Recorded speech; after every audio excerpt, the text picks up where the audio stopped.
আচ্ছা চাচা, আমার কাছে কোনো বুদ্ধি আছে ভালো ব্যবসার, যেটা শুধু লাভ আর লাভ, লস নাই? আমার কাছে এমন একটা ব্যবসা আছে বাইশটা, যে ব্যবসায় কোনো ইনভেস্ট নাই, শুধু প্রফিট আর প্রফিট। ব্যবসাটা হইলে তোমার ডিমের ব্যবসা। ডিমের ব্যবসা? কেমনে কাকা, বুঝলাম না তো। হ্যাঁ বাইশটা, এই ব্যবসা বুঝতে পারলে লাভবান, না বুঝতে পারলে ক্ষতিবান। এই ব্যবসাটা হইলো কি জানো?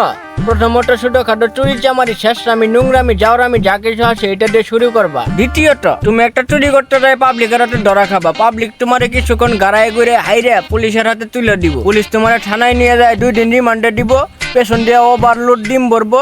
তুমি 2টা দিন যদি খেলি বাইশটা সহ্য করে আইতে পারো, পুরো আইসায় একটা করে ডিম বাই করবা আর বিক্রি করবা, তোমার প্রফিট আর প্রফিট।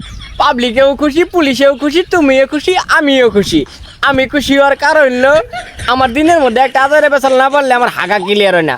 আমি যদি তোমার সাথে বসে বসে আদারে বেচালটা পারলাম, এর জন্য আমার আগা ক্লিয়ার হবো ইনশাআল্লাহ। তুমি থাকো বাইশটা, আমি যাই গে আগাটা ক্লিয়ার করে আসি।